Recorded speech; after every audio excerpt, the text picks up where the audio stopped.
Welcome back in. Welcome back into the Sports Source. This segment brought to you by Elkmont Station.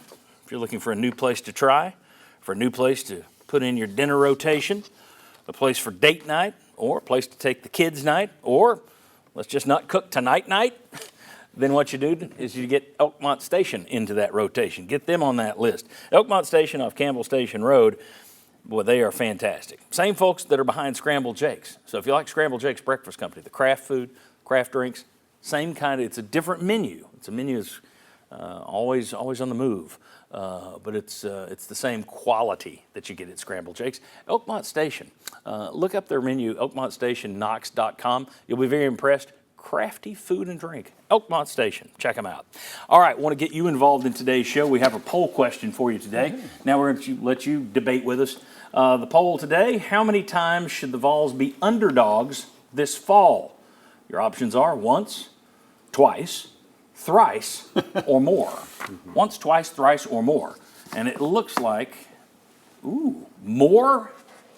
More is the leader. The people who got there early on the website are saying more than 3 times Tennessee will be underdogs this fall. Interesting. So what I need you to do is take out your smartphone and aim it at that little QR code.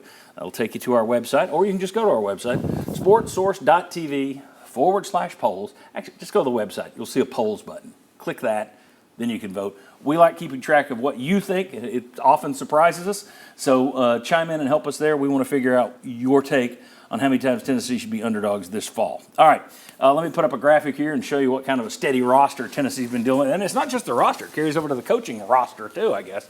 Tennessee and South Carolina are the only teams in the 16-school SEC to not have had turnover at either head coach, offensive coordinator, or defensive coordinator.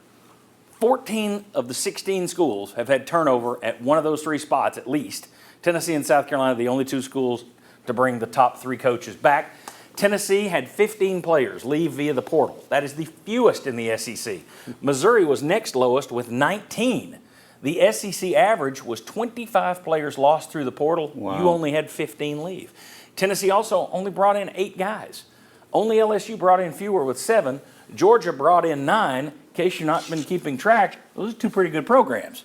You are the steady Eddie of the SEC, very stable.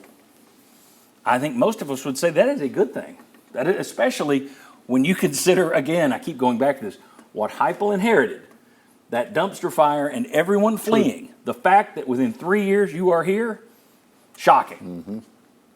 But I want to know, what's all that stability worth? Will, I'm going to start with you. What's the value? I think it absolutely matters, and especially on How the much? player Quantify side. I don't know, scale of 1 to 10. It adds. It's a 6. Is it worth a win? It's yes, I think so. I think it could be.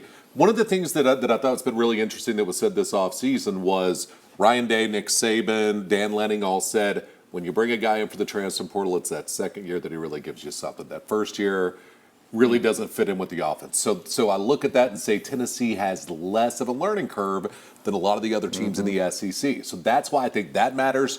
You're not changing terminology. You're not changing system when so many other schools in the SEC are.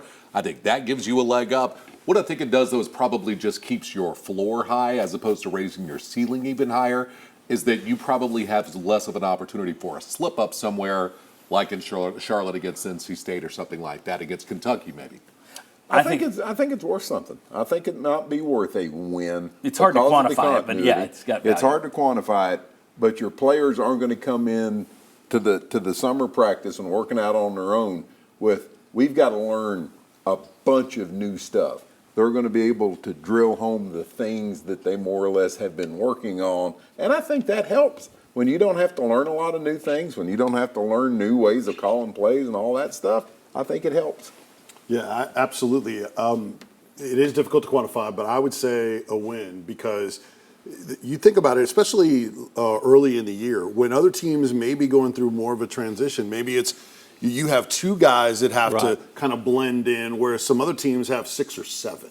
And then that is much more difficult. Then there's the culture piece also. Yes, the chemistry. That's where I was going. One of the then go ahead.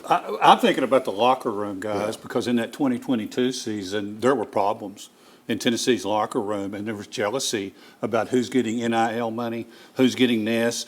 I deserve more.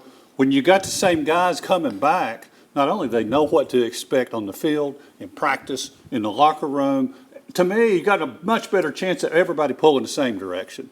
That's what I like about it, John. And I think, I think you hit it too. If it's a close game, Bob, if you're one possession with Kentucky, I think you find a way to win because you got the chemistry. All right, well, we keep going back to that Oklahoma game where I think Tennessee's going to be the underdog. Is that an equalizing factor, though? Early in the season, I don't know. I haven't looked. Oklahoma clearly has more transfers than Tennessee because Tennessee's the lowest, so they're probably more than 19. They've also had coaching change at their offensive coordinator, so that's a new system. Right. Okay, is that an equalizer? Yes, you're going on the road for the first SEC game in Oklahoma history. Yes, it's the return of Josh Heupel. They're going to be frothing at the mouth. Yes, it's Nico's first true road game. At the same time, you got a steady program. You got a steady roster, steady coaching staff. You roll in there kind of knowing what you're doing. Maybe that's an equalizer there. Again, I don't know how you quantify it. Yes, it is why you'll beat Kentucky. But I do think there is value to it. Oh, I agree 100%. Well, I mean, you're going to get into a game. None of the games that we've talked about, you're going to get into a game against a lesser opponent and you're not playing well. Is that where it makes the difference? Not going to the Oklahomas and not Alabama, Georgia, but going to Arkansas. Mississippi State coming here and it just in your day. Right. Is that where this could maybe make a difference and salvage something? Keep your season maybe from going off the rails. And I'm thinking, too, a little bit about the other side of these numbers. Wouldn't Ole Miss be up there pretty high?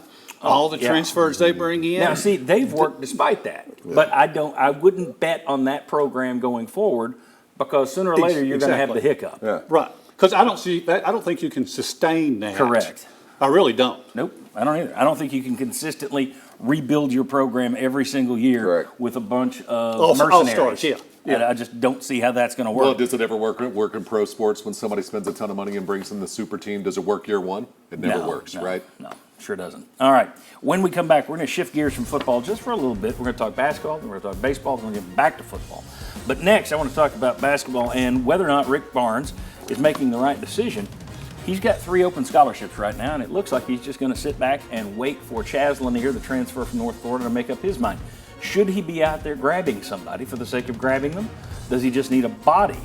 We'll talk about that coming back on the Sports Source.